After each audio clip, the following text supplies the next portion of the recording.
الحمد لله رب العالمين وصلى اللهم وسلم على نبينا محمد وصحبه أجمعين ودرسي توبناد iyo duruusteennii xajka iyo cumrada biidni illaahi tabaaraka wa tacaala waxaan ku jirnay maalinta sagaalaad iyo fadliga ay leedahay. Sagaalaadku waa axadul ayaami alcashr, waxay ku jirtaa sagaalaadku tobanka beri oo ilaahay uu ku dhaartay, waalfajri walayaalin cashrin, tobankaa beri oo cashri dilxija, tobanka hore bisha dilxijo lagu sheegay ilaahay waa ku dhaartay. haddaba hadduu alla ku dhaartayna wax aan weyneyn rabbi kuma dhaarto, ee shay weyn oo fadli badan buu alla ku dhaartay. yowmu carafa mar kale oo sagaalaadku waxay ka mid tahay maalmaha tobanka ah oo la fadliga badan. maa min camalin askaa cinda allahi casa wajal, uu rasuulku leeyahay ma jirto maalin camal la sameeyo uu ka fiican yahay oo weliba uu ka weyn yahay maalmaha tobanka bishan ciidda oo ciidul adxaada weyn tobankeeda beri ee hore wuxuu ka fiican yahay ma jiro. yowmu carafa waa maalintii ilaahay subxaanahu watacaala uu miladan iyo diintan dhammaystiray, oo ilaahay nicmadiisana inoo dhammaystiray. rabbi leeya alyowma akmaltu lakum diinakum wa atmamtu calaykum nicmatii waradiitu lakum alislaama diina. aayaddaasi waxay soo degtay yowmu carafa ayay soo degtay, marka ilaahayna waa maalintuu diinteenniiba dhammaystiray. siyaamu yowmu carafa markii laga hadlayo in la soomo oo maalinta iyada alla soomo, rasuulkaa la weydiiyey oo li yaa rasuul allah, siyaamu yowmu carafa sagaalaadka ka waran soonkeeda. wuxuu yidhi alla wuxuu ku dhaafaa sanadkii tegay iyo sanadka soo socda, labadaaba dembigooda waa lagu dhaafaa. yowmu carafa waa maalinta dadka taagan mowqifka oo carafo jooga ay ciidda u tahay. yowmu carafa wa yowmu naxri wa ayaamu tashriiqi ciiduna ahlalislaam uu rasuulku lahaa, marka ciiddooday maalintaa u tahay. maalintaas iyada ah ducadu waa wax weyn, waana wax fadli badan. rasuulku wuxuu ihi khayru ducaa ducaau yowmi carafa, duca la ducaysto waxaa ugu fiican ducada maalinta carafa ayaa ugu fiican.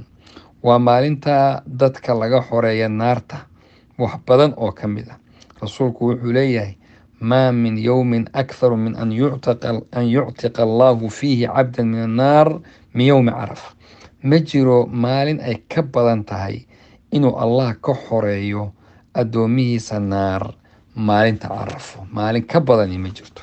maalinta carafo waa maalinta ilaahay subxaanahu watacaala ugu dadka ahlu mubaahaa baa la yidhaahdaa, ahlu carafada dadka jooga ayuu alla ugu fahmiyaa. dadka samaawaadka malaa'igta joogtaba wuxuu leeyahay bal fiiriya addoomahaygii iyaga oo basaasan oo halkaa maanta isugu yimid, u fiirsifiriya buu leeyahy, malaa'igtaa lagu leeyahay. marka waa maalin saasa. yowmu carafa waa maalintii xajka weyn ee uu maarata rasuulku yihi alxaju carafa, xajku waaba carafa buu yihi rasuulku sala allahu alay wasalam.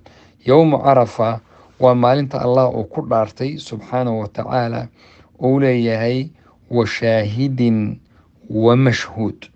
marka alyowm almawcuud waxaa yidhaha alyowm almawcuud fii qowlihi, waxaa la yidhahdaa yowmu alqiyaama, yaa maalinta la yaboohay oo la sheegay inay imaanayso.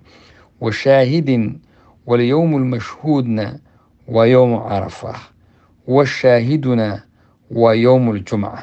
saddexdoodu sidaasay kale yihiin.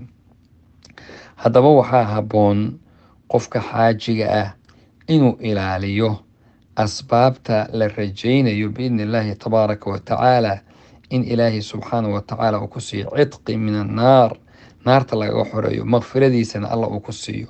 waa jawaarixdiisa iyo xubnihiisa inuu xumaanta ka ilaaliyo, waa inuu badiyo takbiirta iyo tahliisha iyo ilaahay subxaana tasbiixdaba, inuu dikriga ilaahay uu badiyo, oo inuu badiyo ducada iyo istikfaarta iyo ilaahay inuu ka xoreeyo cidqi min annaar. khayru ducaai ducaau yowmu carafa, rasuulku wuxuu yihi duca la ducaysto waxaa u fiican ducada carafa.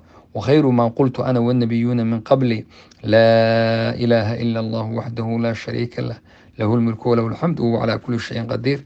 anigii ambiyadii iga horreysay waxaan idhahdaa wax ugu fiicanna taas weeye buuri, inuu iska ilaaliyo qofka xaajigii dunuubta oo makfirada ilaahay iyo dembi dhaafka celinaysa in la iska ilaaliyo, iyo in kabaa'irta iyo dunuubta waaweyn la joogteeyo oo lala yimaado mar walba in iska ilaaliyo, beenta la iska ilaaliyo, namiimada isku dirka la iska ilaaliyo, xanta la iska ilaaliyo. aadaabu ducaa waxaa ka mid ah inuu qofku xaajigii u istaago isagoo ama fadhiistaba dhanka qiblada isagoo usii jeeda, gacmahana kor u taaganaya, ilaahayna subxaanahu watacaala isku bihinbihinaya, taqsiirkiisa iyo gaabintiisa sheeganaya, toobadana ilaahay subxaanahu watacaala tooba saadiqa weydiisanaya.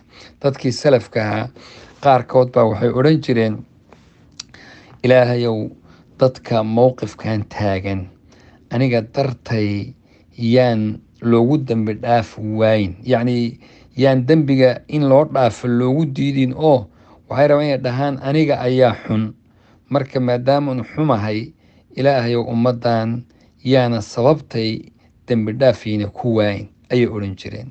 yacni qofkaasi waa qof isagu ictiraaf oo ilaahay buu isku beenbeenayaa inuu dembi badan yahay ayuu sheeganayaa.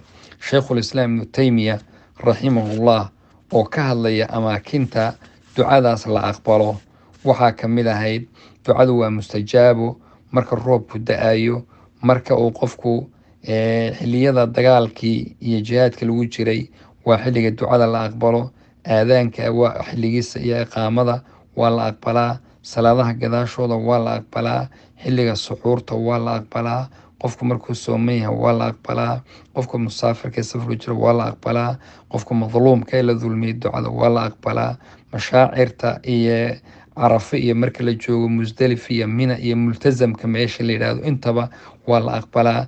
marka ducada qofku markii uu jaanis helo ilaahay subxaanahu watacaala inuu baryo ayaa looga baahan yahay. wajazaakum allahu khayr wbaaraka allah fiik.